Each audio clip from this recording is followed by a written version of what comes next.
What's up, YouTube? Y'all know Big Lou tapping back in for what it do with Big Lou NFZR2, baby, bye. So check it out. First time you come to the channel, be highly appreciated if you subscribe, like, and share the channel with your family, friends, folks, peoples, buddies, pals, amigos, and like us. Puertorriqueños, boricuas, jibaritos, potorros, panas. You do that by first selecting the subscribe button, then the bell notification, and then selecting all, and you'll be informed each and every time that something is dropped by this channel, that being a pre-recorded video like this here, shorts, which are the 55 seconds, up to 55-second clips, and live stream videos, and you'll be informed as long as you hit that all notification bell. Once you select the notification bell and then hit all, select all, and you'll be informed each and every time. So let me give you a breakdown a little bit of the channel for people that are first time coming. If you go to my channel and check out the other videos, wide variety of topics here. I've done some collabing with other channels, and I plan on doing that again this coming week or two. Got 3 live stream shows planned, just don't know what days yet. And 2 of the 3 are with other content creators from different channels. The third one is with Carlos from our original channel, the No Fly Zone. We talk about life experience stuff, prison reform stuff, true crimes, which this video here is true crimes pretty much. Prison stories. I tell some prison things, things about prison. California Department of Corrections, right? Also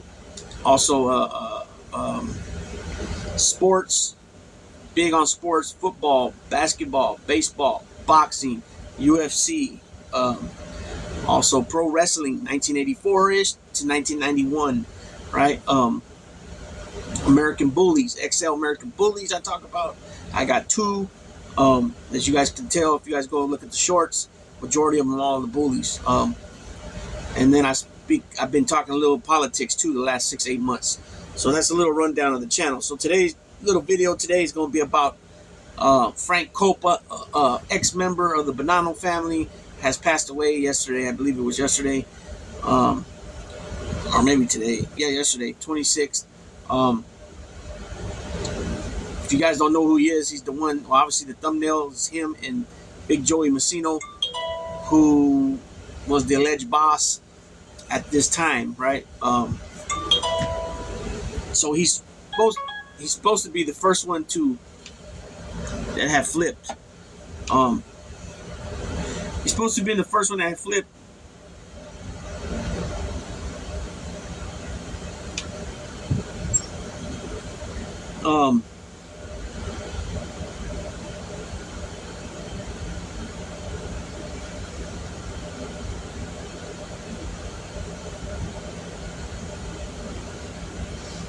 He was supposed to have flipped, and not supposedly. Excuse me. I got carried away looking at something, reading something.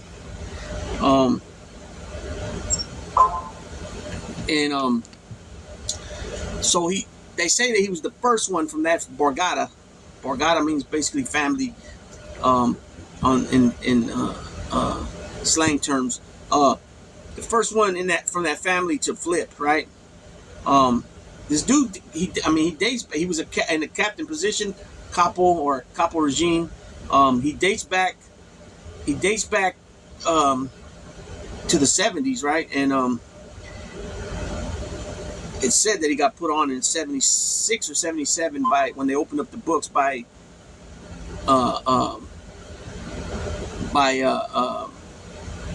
Galante, Carmine Galante. So anyways, dude had did some time back in the day. He had did some time about 40 something years ago. He's born in the 40s, early 40s, 1941. He's from the same era of Frankie Lino, Joe Messino, Sal Vitale, Richard Cantarella, He was around Sonny Black, or Sonny Red. He was more younger at that time though. He didn't have the clout, and he didn't have the position like he did later on. But uh, so they say he's the first one that flipped, right? And he was the first. Not only was he the first one to flip, but he started.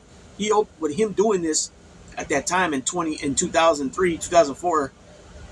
He was the first one out of about 7, maybe 10 captains that flipped, right? And at the end, everybody knows at the end, the tail end of it, or what transpired, which was him and Manny taking down the boss, basically. But what happened was the boss ended up, agreeing after he was found guilty before the penalty phase. You know what I'm saying? Before the penalty phase, he decided to go into the judge's chambers with the U.S. attorney, which I'm not sure if it was Greg Andres at that time or not. And he decided to flip and wear a wire. And when you think about it, it's kind of weird because here, this is the boss. This is the boss, the main dude, right? On top of that, they called him the Last Don, the Last Don of New York, or the Last Don, period. He was the last actual boss on the street. Now, you have bosses, but they were locked up, and they had acting this, acting that on the streets. And he was able to get so powerful at one time where, they took the family from, he took the family from being kicked off the commission because of the Donnie Brasco debacle and also the pizza connection, that they got kicked off and lost their seat on the commission. So instead of there being 5 New York City families on the commission, there was only 4. And while he was, I'm speaking of Messino now, while he was finishing up his prison term, I believe he was down from like 84-ish to about 92, 93. He had his brother-in-law running around for him, and he had other allies out there in the street. Eventually he gets out, and they're doing every and anything they can to make money and be they had the machine pretty much. The Bonanno family had the machine going, and machines don't run off water, they run off oil, a well-oiled machine, and they were getting there, and they finally got there, and they were considered the top family besides the Genovese, you know what I'm saying, at that time. Everybody knows the Colombos were always violent and all kinds of things going on with them, but the Bonannos could hold their heads high and brag about not having any informants from their family up until that point. Now this guy ends up doing it, becoming the first one. And so what happened with him was he had done time back in the day in the 80s, done that already, got out. He was doing the term when they came after him and let him know that they had some more stuff on him, and then he just gave up and flipped. He was the first one. And followed after that was Frank Lino, another captain, Richard Cantarella, another captain, his son, even Goldie, he flipped. Big Louie flipped. Is his name Big Louie? Big Louie. Tarta. I can't say his last name. He flipped. What ends up happening is Messino ends up wearing the wire, getting his supposed acting boss, and you hear different things on the stories that it was Tony Green Urso was the acting boss, and then Basciano took it over, became the acting boss, but you hear stories that Messino placed him at that position, and you hear other stories that he just took the position and assumed that position. You had you still had powerful Joe Saunders, Camarano Sr. He was still around, but he hadn't done no time. If it's according to what Dominic says, Sicali's, that they're locked up, and that Joe C's calling black guys rats without seeing any paperwork or anything like that, and that Dominic had to tell him, like, you can't talk like that. You know what I'm saying? Which is true. You can't talk like that. Some of these dudes never done time, man, and You know, they're just going off assumptions. You can't go off that when you're locked up, right? That's one of the big things that I always say to people is that it doesn't matter what the optics look like. If you don't have direct proof of anything, you don't run nothing like that comes out of your kisser. You know what I'm saying? And it's not a good thing. It's not a good idea, because usually what happens is if you're wrong and you're running your mouth like that on something like that, you're gonna get smashed. You know what I'm saying? Or hurt bad. Smash, hurt bad, same thing, but or worse. You know what I'm saying? So, anyways, this guy ends up flipping, right? So he was involved with. They say that he was the pretty much like the godfather of the pump and dump schemes, right? Wall Street stuff. So that really means, like, you know, here they're pushing a stock, and you know they're pushing the stock. They're having people push the stock. They're usually in a boiler room somewhere pushing the stock, right? And people are sending their money, you know, and then all of a sudden they just cash out. They take everybody's money, and so it's called pumping it up, pump and dump. So you're pumping it up for people to pay into it, and then you dump it. You just dump it, and you run away with all their money, right? So this guy was more of a white collar criminal a lot of times, where he most of his, you know, once he was at that point within the Bonanno family, he also was involved with what you call it, parking garages. He was involved with parking garages. He had a lot of vending machines. The parking garages were like leases. They were making a ton of money off that. Joe Messino was involved with that too, and they were. That was the other guy that they initially started with. I believe was Barry Weisenberg, I think his name was, and all these checks. You know, they end up having these two agents that were forensic accountants, right? And they were able to follow the money, and they figured out that this guy Barry Weisenberg, I think his name was Weisenberg. He was sending a lot of checks and stuff to Joe Messino's wife, and so they had to look into it. As soon as they pulled him over, put him in a van, ran something down to him in a few minutes, and he was willing to cooperate. So he had parking garages. He acquired many assets, including parking garages, soft drink vending machines, and coin-operated telephone contracts, and a chain of rotisserie chicken restaurants. So, you know, the vending machines is big, right? You know, you got soda machines, you got little snack machines. You know, you can basically put the price of those machines at pretty much anything you want. You know what I'm saying? You can put them at anything you want, and you know the price I'm saying, and you can make some money. You know what I'm saying? And you know, so just think about that. Say you own all over the borough or all over the 5 boroughs. Say you own 100 machines, right? And you know, you're able to put 100 machines. You're able to put say 100 sodas in there, and you sell them for $1 a piece or $1.50 a piece. Just imagine how that accumulates, right? Just like the washer machines and all that. Just thing you got to worry about is people breaking in and stealing the money. You know what I'm saying? But anything with coins, you can make. It adds up and adds up fast. You know what I mean? It adds up and adds up really fast. So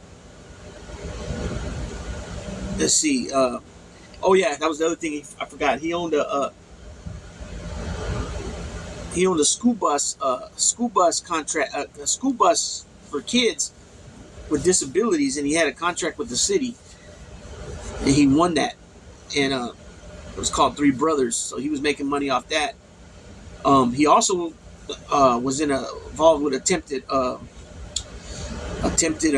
somebody tried to kill him back in '78, and he was getting in his Mercedes Benz and at a bagel shop, and a bomb went off, and he had a lot of he escaped, but he had a lot of burns and shrapnel wounds, but he got out of that. He made it out alive, but he had wounds to his face, chest, and other parts of his body.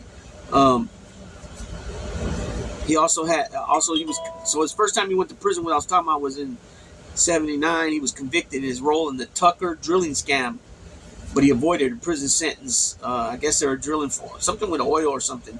But they finally got him and sent him to prison. Was on tax evasion. Oh, and that's what I forgot too, was that when I named earlier Sonny Red, Sonny Black, all that, he was there when they killed Sonny Black. Uh, Stevie Beef, Canoni, and Frank Lino and him. And they went to, I think the guy's nickname was Monkey Man. I think his nickname was a Monkey, something like that.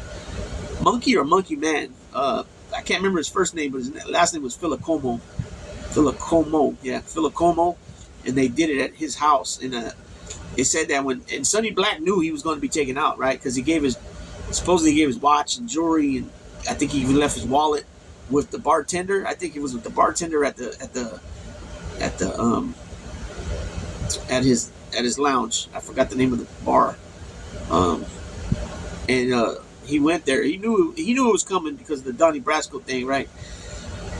And so when he came, they walked in the house. I think the story goes that Stevie Beef didn't even know it. I think Stevie Beef was the consigliere at the time. And they pushed him down the stairs, and that's when they shot him down there. So he went to prison in 80 for a tax evasion for not declaring income received from his bus company. And let's see, in 92, Coppola was convicted and released several years after. He was convicted and received several years in prison. And in 94, he was released. So they broke him off pretty good, right? So just imagine, I mean, some of these dudes, like I mentioned earlier, they've never even been to prison, right? They haven't really done no time.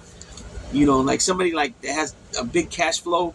You know, these dudes lived a certain way. You know, once they got off the ground, you know, with their business ventures, illegal or legal or both, you know, they started making a fistful of dollars, cash, you know, just, cash flow, some of their rackets and even their legal stuff, right?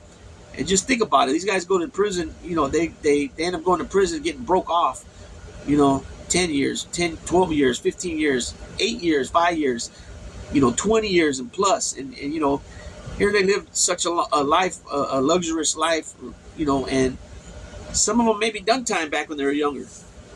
But now they're in their 50s or now they're in their, 60s, you know, and some of them think about it like, man, I don't want to go back doing that shit. And some of them flip, right? There's some guys, I don't know about the Mikey Scars thing, because originally I thought it was like how his ex-wife said on the she was doing an interview and she said that Mikey Scars was only looking at 7 years. In 7 years, I mean, I did believe that was true, but then other people started, talking about the case that he was involved with and what was going on with the case, and that there was, some a body or a hot one or attempt the hot ones coming up, and they said no, he was looking at way longer than that, 20 plus years. I even asked his son in between, and he said no, he was looking at more time than that. But you got some guys that, that's real stuff. You got some guys that are just looking at a measly some county time, less than a year, and they flip, right? So it's hard. You can't. What I was going to say, it's hard. It's hard judging people because you think, oh yeah, he's a tough guy. He's been through certain things before. Oh, he'll be all right. He'll keep his mouth shut. And a lot of times they don't. You know what I'm saying? Weinberg, that was the guy's last name. So yeah, when you get involved with something like that, certain things, it's better to do it alone. But in this case, you're in a, quote unquote organization, and you got to be on record with, about what you're doing. So if you're a captain, you're knowing what the guys under you are doing, and obviously if you're one of the guys under a captain, you're letting them know what you're involved with for purposes that they can protect you if something, if you ever start stepping on people's toes, or not even so much stepping on people's toes, but going into their territory, known or unknown. But either way, your captain knows what you're doing, and there ain't no surprises, so to speak. You know what I'm saying? So yeah, this guy ends up flipping, like I said, and he didn't. I don't know. Let's see. He testified against Messino. According to Copa's testimony, the government allowed him to keep $1.7 million in personal assets and a townhome in Florida. Uh, and he died living under an assumed name. So, that was the thing, when, you got guys like Sammy the Bull and others. I don't know how much money Phil Leonetti was worth, if he had a lot of money. Um, if he had like Sammy the Bull type money, I don't know. But Sammy the Bull was making a lot of money. Plus, he was doing everything when it came to construction. And the few guys that he killed or had killed, he was involved one way or another. He took their businesses. So this guy had money. You know what I'm saying? I know they allowed him to keep a lot of money when he flipped. Um, he even said something about the government gave him 5,000 or 3,000 to get a car, and he's like, I got my own money. I don't need that. That's not even enough, anyways, or something. And so, it is what it is. They allow these guys to, keep money. And I guess that's based on because some of some of their assets are legit from legit businesses, I guess. Uh, and so yeah, they work out something where I even think it gets to the point where um, you basically like say it said that they allowed him to keep a townhome in Florida, so that's worth some money, right? I mean, this is back in 2003 or whatever, so it's not as much as it's worth now. But I even believe that, and I'm pretty sure if anybody hears this and they can tell me otherwise, they know. I don't really know, but I assume that, like Sammy the Bull's house, for example, in Staten Island, when he became a witness, I believe that they went ahead the government, FBI, went ahead and handled like all sales and all that for the house. Like, in other words, they dealt with the realtors and whoever put the house up for sale for them and sold it. And they dealt with them where, how is a guy going to be involved if he's in the witness protection program or he's locked up, right? How is he going to be involved with the sale of his property? So I'm pretty sure that they assist them like that, right? Or they might even be something else where they just buy the house from the government and, give them the money and take the property. I'm not sure. But we know that Sammy the Boy had a lot of money, because that's why it didn't make sense why he went and he was doing more construction over there in Arizona. He had pool companies and different companies. His wife had a restaurant, and his daughter had a spa company, I think, or that might have been later. But anyways, why would you get involved with more crime after you just got the sweetheart deal of a lifetime from the government, just to shit all over your family and throw them under the bus, just to be called the big guy and all that? You know what I'm saying? Because these dudes got egos, and the egos don't leave just because they fall off. You know what I mean? Yeah, they're gonna have a rude awakening when they find out that guys that are no longer. Because I heard some stories about Joe Massino where he was getting punked by another an ex member. I think the guy was from another family though, but he was like taking Joe Massino's food and stuff like that, and it's like Joe Massino ain't used to that. You know what I'm saying? He's used to being the man. You know what I mean? So let's see. I wanted to read something else that I seen here. It said, let's see.